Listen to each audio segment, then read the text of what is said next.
Fala pessoal, tudo bem com vocês? Hoje eu vou falar sobre um tema que muito me interessa e eu tenho certeza que vai interessar a muitos de vocês, que é educar e educar bem as nossas crianças. E com esse desafio, eu fui atrás, li muitos livros sobre, vi muitos vídeos sobre, e eu separei aqui 5 dicas para você usar na educação e no desenvolvimento dos seus filhos. Antes de passar essas 5 dicas, eu quero deixar aqui uma informação que ela é muito relevante. E aí, todas essas 5 dicas vão fazer sentido depois. Do 0 aos 12 anos é justamente a fase em que são colocadas as crenças que hoje você adulto carrega. Então tenha muito cuidado com os exemplos, com os castigos, com a forma que você fala, com as palavras que você usa, se você convive com uma criança de 0 a 12 anos. Baseado no que ela ouviu nessa fase, que ela vai desenvolver a personalidade e o jeito dela falar e de se comportar e as maneiras de agir.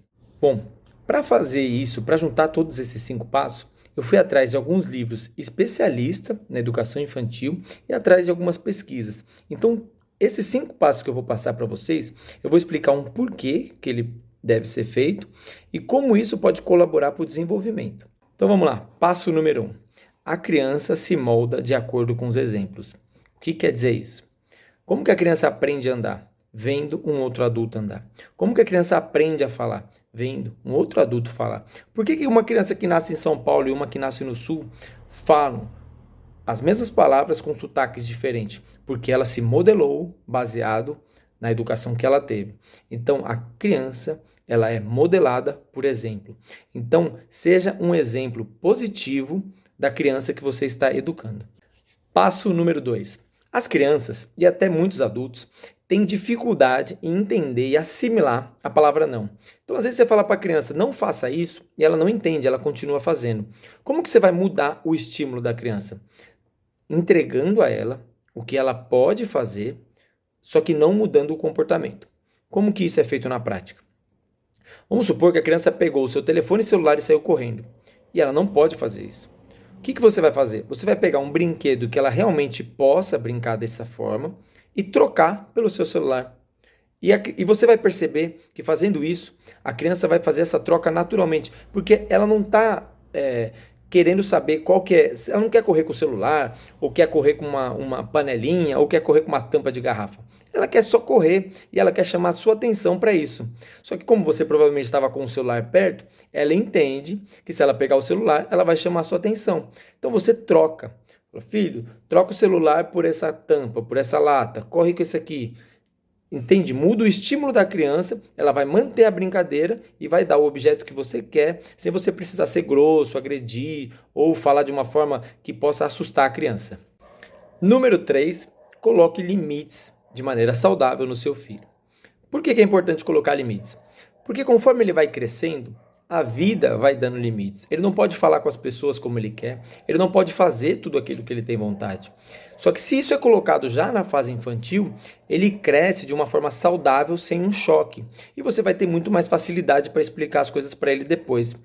E ele precisa entender que nem tudo vai acontecer da maneira que ele quer e na forma como ele quer. Dica número 4. Evite ao máximo agredir seu filho, seja verbalmente ou fisicamente. E por que isso é importante? Lembra da dica número 1, onde eu falei que o seu filho vai se modelar no adulto que você é? Então, se você é uma pessoa que quando as coisas não acontecem, você agride seu filho, ele vai entender que quando ele for adulto e as coisas não acontecerem como ele quer, ele vai resolver agredindo as pessoas, seja verbalmente ou fisicamente, porque esse é o exemplo que você deu. Além de ser uma péssima maneira de tentar educar o seu filho, ele vai entender que você não tem o menor equilíbrio emocional, nem para lidar com as suas emoções e nem para lidar com as emoções do seu filho. E dica número 5, que é o desespero de todo pai, que é quando seu filho cai e começa a chorar.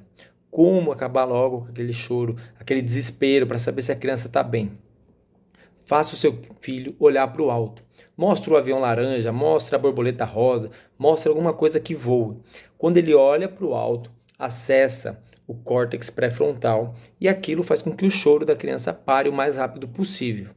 E claro, parou o choro, parou a agonia dos pais, tá certo? Bom, eu espero de verdade que vocês façam bom uso dessas dicas. Eu espero que eu também consiga mais informações para trazer aqui para vocês, para compartilhar essa informação e para que a gente consiga fazer bem a educação dos nossos filhos. Tá certo? Fiquem bem e até a próxima.